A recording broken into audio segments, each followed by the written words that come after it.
So I'm going to do a few more essay and story reading times. We'll have a little series. Um, this one, this series is on alchemical principles. And I know a lot of people are going to be like, crazy madness, get rid of it. Yeah, that's the normal reaction when people mention alchemy because they're usually only exposed to influencers who are spouting word salad and just trying to sound cool. But alchemy was a real practice for a long time, and it was a way of compressing knowledge about chemistry and other topics into a storyline that people could faithfully recall. So it's not meant to be science, it was just a mnemonic device, a memory device for understanding practical knowledge. And they made a mistake of trying to extend that beyond where it actually applied. And that's when you see the insanity of the woo woo side of alchemy. So I'm going to talk about some of the practical alchemical stuff, the real alchemy. And so all these essays are available if you search me, just my name and the essay title. It's going to grab it, pull it up. No paywall, just close the pop-up. Never monetized. Video's not monetized, essays aren't monetized. I don't do that. Excuse me. So this first one is, the essay's called The Myth of Fire. Here we go. All fire is breath, soul, watchful. Millions of years ago, our Australopithecine ancestors noticed how easy it was to find tasty meat after a brush fire. Crows were the sign, carrying an ember, fanning it to feed on the destruction. We followed crow's fire, and we plucked each ember like a mushroom, laid in a nest of bramble and grass, phoenix fire, to be reborn at our next campsite. To keep that fire, the life of the tribe, one person was selected to stay and tend to it. Until that moment, for all of human evolution, everyone kept only the task of wandering and gathering what they found, to eat together in the evening. Now, one must stay behind, alone, gathering nothing for themselves. Instead, they provide the service of fire tending in trade for the food of others. The fire tender was the oldest profession. To become a fire tender, you must have a tool that lets you do it. Restraint. If a caveman is bitten by a bug or a wolf, he hits it, kills it. That was our impulsive response as animals. Yet, the fire tender must not strike the fire when it bites them. It would be the death of their whole people. The fire tender must be patient, learning, watching carefully to understand what a fire needs. Fire cannot speak. The need for an eye and ear and heart which are sensitive and responsive, forgiving and restrained. We evolved, selecting for such a human. Fire tamed us. That fire tender had plenty of diverse foods, scraps of every random thing from the donations of their whole tribe, and they began testing recipes. A little of this, a sprinkle of that, wait for it to simmer. It smelled delicious. The fire tender was the first professional cook. And while the rest of the tribe was wandering, the fire tender was alone. Forever before, back to our rodent lineages hiding in holes from Deinonychus, we were never alone. Alone is death, painful and slow, agony. We are wired to seek if we are isolated for too long. Death is no worse than solitary confinement. The fire tender was alone. So what did they do? They sat watching that churn of flame and imagined stories to share with their kin that evening, while they all waited for the yams to soften. The fire tender was the first professional storyteller. Placing river rocks in the fire bakes them for better chert napping. Sharper points on spears and arrows, finer work that trades for more skins and dried fruits. No other tribesperson was so time-rich to invest in the complex study that allows proper napping. The fire tender was the first master craftsman. And surrounded by kindling, in a wide ring of sacred dirt and salty ash, to prevent the spread of embers, what else did the fire tender try? Sticks, twine, to draw shapes in the dirt. Plug one stick down deep, twine around it for proper measure, tied to another stick in your hand, to sweep the arc of a perfect circle.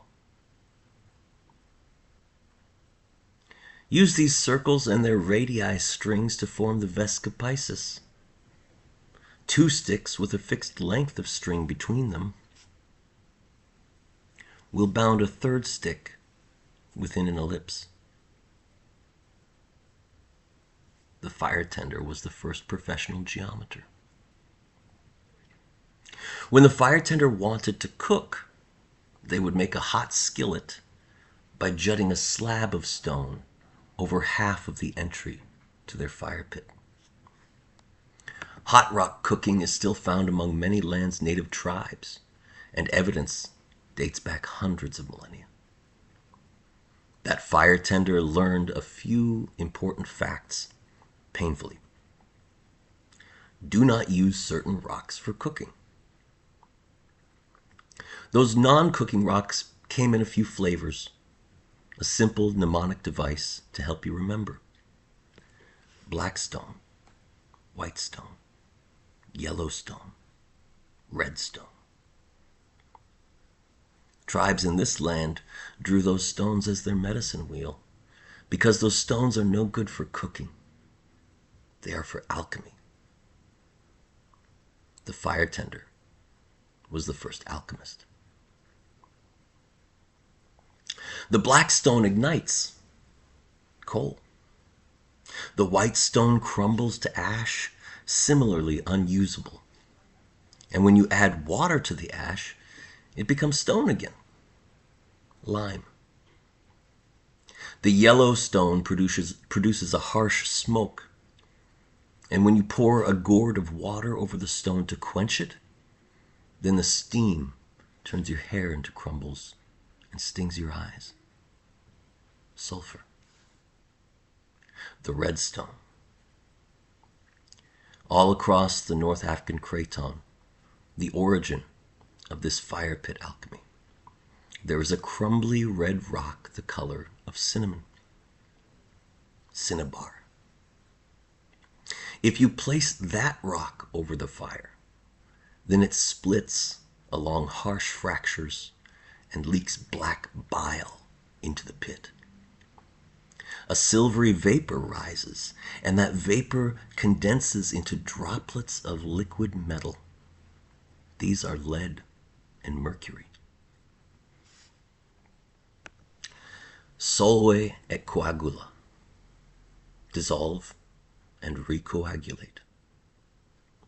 The philosopher's stone is a singular substance which is dissolved and recoagulated into itself 3 times, transmuting its properties. Nothing was added, one ingredient, changing itself. Cinnabar is the birthstone of that myth. So we do that stuff. Take the lead from the bottom of the now cooled fire pit and mix it in a flask with all those drops of mercury. Wonderful fact, mercury dissolves all metals at different percentages. That means that the lead eventually dissolves into the mercury, forming a thick black molasses of metal.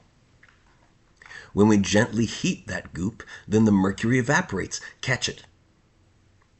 Behind in the flask, once it is cool enough to break open like an egg, a wad of lead and a thin sheet of other metals, which were mixed into the lead before.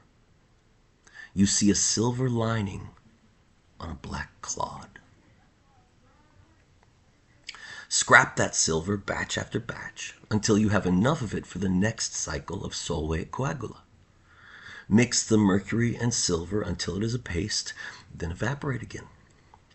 The silver puck will have a thin layer of a different metal at the very end, a haze of white.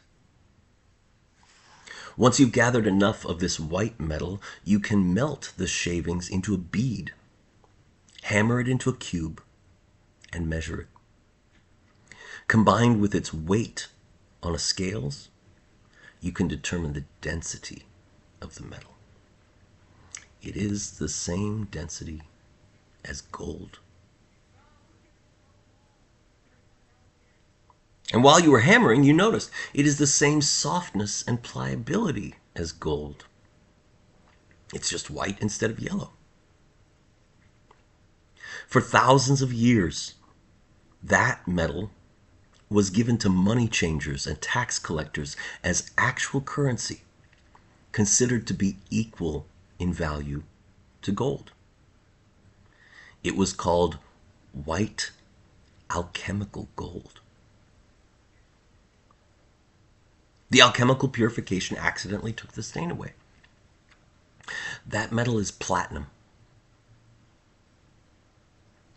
Roman gold coins would mix platinum into them, considered interchangeable. So, could alchemists turn lead into gold? White alchemical gold?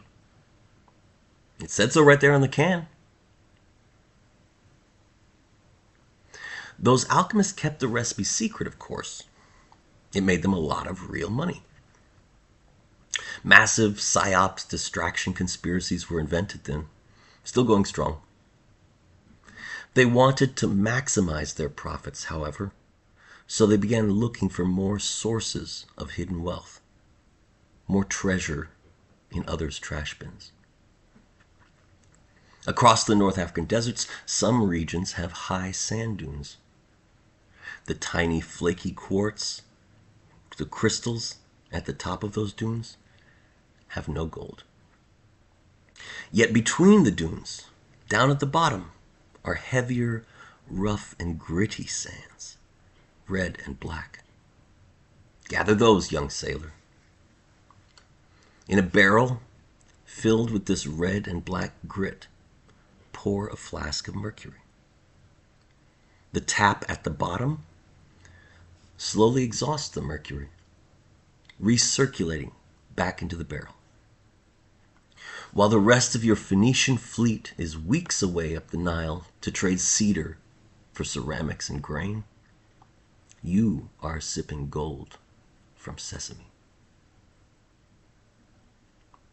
For centuries, Phoenician cities were surrounded by warring populous empires, and the Phoenicians avoided a fight by sending a chest of gold to every neighbor every year for nearly 1,000 years.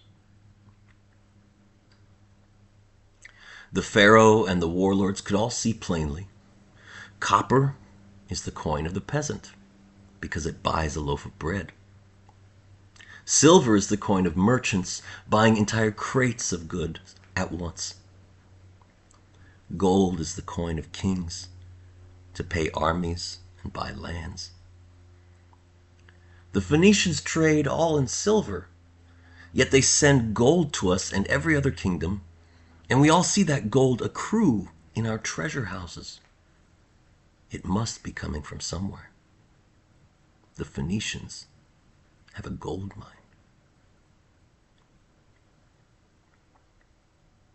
When the sea people arrived, they toppled the Greeks. Then they toppled the Hittites. Then all of the Levant was brought to ruin. And only the Pharaoh could stop the invasion.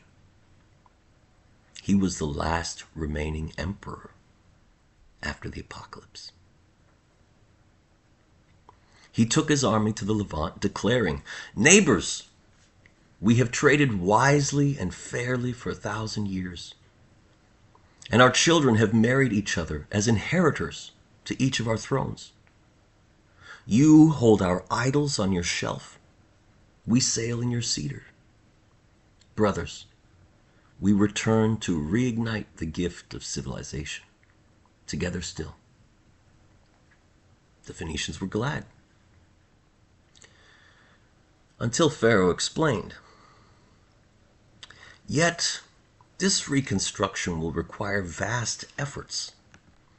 I have the manpower, the materials, tools, and training, but I would be glad if you could help to finance it. Where, dear brother, is your gold mine?"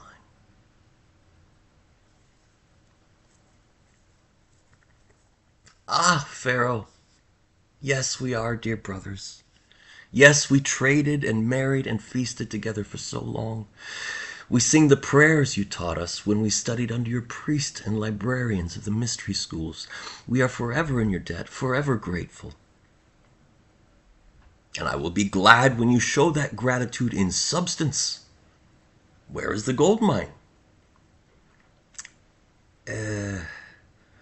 Well, please see how keenly we suffered in our weakened state. Please understand that we mean you no harm and could cause you none either. Please be merciful." "I don't like how this sounds. Show me the gold mine, alchemist." "The gold is in your sands. We took it every time we came as your guest." For centuries afterwards, in clay tablets now museumed, Pharaoh sent a gift of gold to all his neighbors. That is the story of lead into gold, the secreting away of the wisdom of the fire tender.